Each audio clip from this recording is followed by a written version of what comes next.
Hi everybody, welcome back to Long Drive Golf Tips. My name is Pat Dempsey, and today we're going to work on three things.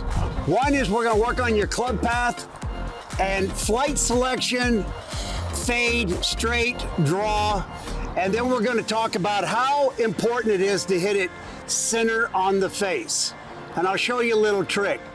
But I got a big treat for you today. My good friend Troy Mullins is here, professional long driver, and she's working on her golf swing. Now, everybody's seen her on TV hitting the long ball with a 48-inch driver. Troy, thanks so much for coming today. What have you found different about trying to play the game of golf professionally versus the long drive with the drivers? Well, with the 48-inch driver, we're only looking for speed, right? So I've hit the draw, I've hit the fade, but now I've gone to 46 to try and have one ball shot shape and choose that for professional golf. Right, because you got 8 balls and now it's down to 1. Well, you've got a big advantage on most of the girls because your natural swing is so powerful and so long. So I'm excited today to have her here. Let's take a look at her swing. We'll look at the 46-inch driver, the 48, and see what we come up with, and I hope we can help her along with giving you some information.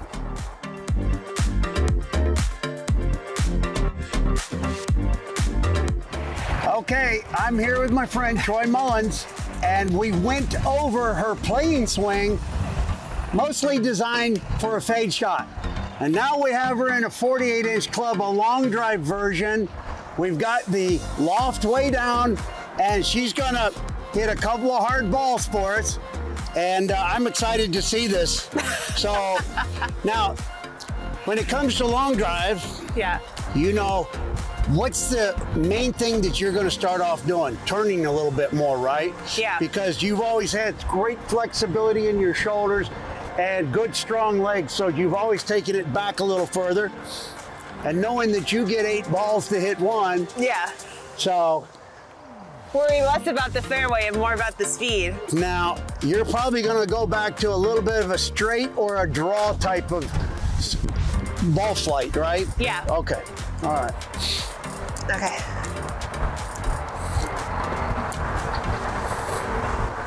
Oh man, this is fun. Mm-hmm.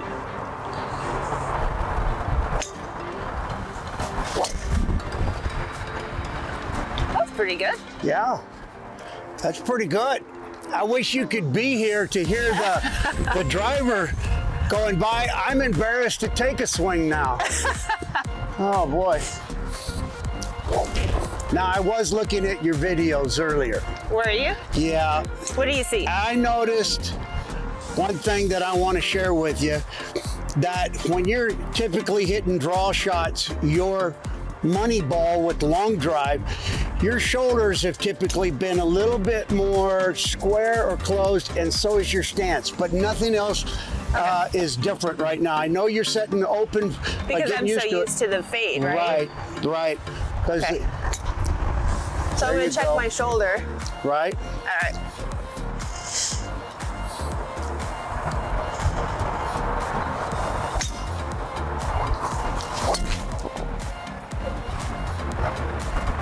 Very nice too. Now, I'm going to talk about. I just hit 2 on the same spot. I know it. Hit this for golf. But I want you better. So Okay. Let's get set up. I want to point out and I know it's a rough spot we're hitting in. Okay. So what I'm watching here is I see where your feet are. Yes. And I see where you want to be perpendicular to your target line. But I also see, when you put that other hand on, I see this chest opening up, and so do you. And if I got you back here, that ball looks a little too far away to draw it. Do you kind of sense that a little bit? Yeah. So if it's a little too far out, you'll open your shoulders a little bit, and then it looks normal. Right. But in order to get back to that inside part of the ball, I think right there, I'm going to drop it back inside about 1 inch. And if you miss this draw, I want you to miss right. Got it. Beautiful. That looks way better. Okay.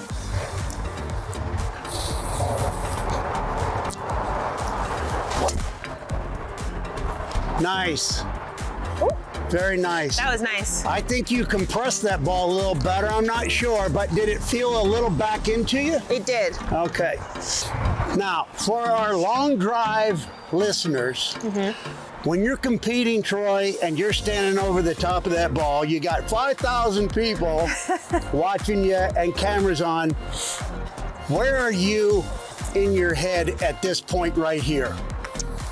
What I've really done is just kind of think of my routine, right? So now that you've told me to put my ball back, Right.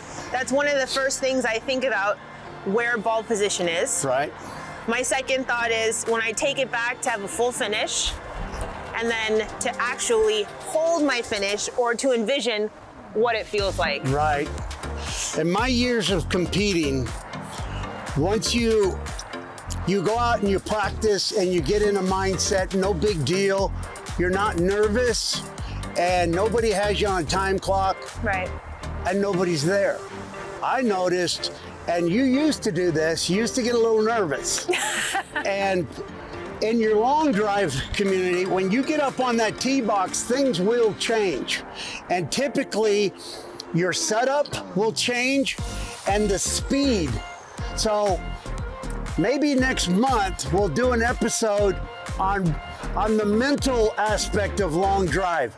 So we all have these great routines, your routine, and I think you used your routine to overcome the fact, well, this is for real. Right. And when you're on that stage, it's a pretty lonely place with 5,000 people there and about 2 million more eyeballs staring on you on the TV. So your routine is very solid. You approach the ball and you're only thinking about completing your swing. So that is way healthy. I remember back when you first started, you got very nervous and you got caught up in the moment. And I think that's where you've matured as a long driver, is that you have your routine, it gets you through the moment, and then when you're done with your set, oh, I did pretty good. Great. Okay. Now that's an interesting point. When you're doing long drive, that typically the ball height should be pretty high. And people think that the higher the ball is, the more that they're going to get underneath it, and that's not true, because Troy is swinging up on the ball. The low part of her driver is back in this area and is slightly coming up. So it doesn't matter to her on whether the ball gets high or not. She's swinging up on it. So let's see another power draw. Okay. Yeah.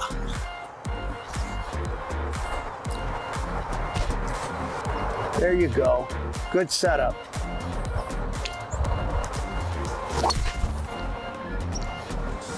All right. I want to throw a little suggestion at you. Now, for some reason, you've track and field, right? And you were very good in track and field and everything. I want to say that in golf, when people start golf, they forget whether they were athletes or not. And I want people to take what they learned in the past, whether it's baseball, whether it's basketball, football, track and field, whatever. But what I want to say to you today is I want to get your head in a little better position, and you tell me what you think. I'm ready. I'm going to try to warm my hands up. Now get set. And see, I would like for her to get her head more athletic here instead of pitched to the back that way. This, I think, she can make her body rotate around her head. And I think during the swing, because I do the same thing. So Pat, when I set up, I'm trying to see the path, so I go like this. Correct. But you're saying? Right. So what I'm saying is if you do this with your head, and you're looking at the part of the ball that you want to look at, your body isn't looking at that ball from the same position. I want your head to be connected to your shoulders. So now your body moves. If you just move your head this way or that way, Now, this unit, now you've also changed your spine from here back another direction, and then your hips are a different direction. Right. So if you were to, you stand there and guard me in basketball, right? Like I'm ready to go around now. Put your hands out there, yeah. Grab your driver, there it is. Now, if you want to see that, I want that to tilt that way and feel natural about it. Try, but don't do this. Okay. Okay? Do it any way you want to do it, but do it my way. So your way. We step into the ball. We're athletic. Right. We step into the ball. Right. Now I tilt all together. Perfect. Perfect. Now your neck and your spine are on the line, and your body is saying, I see that inside corner. That's where, because from your angle, see, you do this. Mm-hmm. And then I have to self-correct to get back in line. Okay, let's try that. And you will see, you will feel the whole swing undisturbed visually throughout the whole thing, and you can feel yourself in sync or out of sync I like a lot sooner. Yeah. Okay. Ball in the right position, shoulders square to close. Finish your swing. Now I'm gonna there, perfect. Very nice. Woo! And God, that was great. I know, you did enough homework. You didn't even have to finish your swing. You still whipped it down the right side. I did. As a teacher, I noticed that stuff. That was beautiful. So it's so important to get your head and everything. And we'll do that again because it looked very natural. When you turned, your spine stayed perfect. And I don't know how that felt to you. It felt so easy, like I was opening the door on one hinge rather than the two. Right. Hey, and when you're trying to move the driver 125 miles an hour or more, that makes a lot of difference. Okay, let's see. So, I like that. Okay. Ball position. Square. I'm here. right. I'm tilted. Beautiful. It's Now, hard. I know this uphill deal on the tee box is tough, but you ripped that down the middle too. So your mind and body are working very efficiently right now. I'm going to show on the TV. Okay. Years ago, there's two spine tilts to the driver. This was years ago I displayed. If you take your driver and you put it under your chin and hold it here, and when you bend over, when that grip hits you in the calves, that's your first forward spine angle. Okay. And here's my favorite. So when you take this and you go to the right, and that hits you in the left calf if you're right-handed, there's your second spine angle. So I think that's going to be huge for you not to turn your head and get your body tilted a little bit. And you'll work that out where this is just enough, but it is such a great thing to learn. Okay, I'm gonna try and finish. You got it. Okay, now we're down to our 8th ball of the set. Oh man. Yeah, and all we need is a ball in play, but it's got to go over 270. Okay. Okay.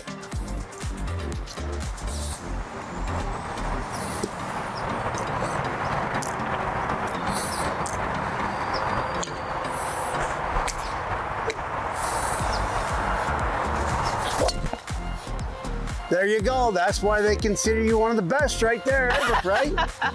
Nice job there.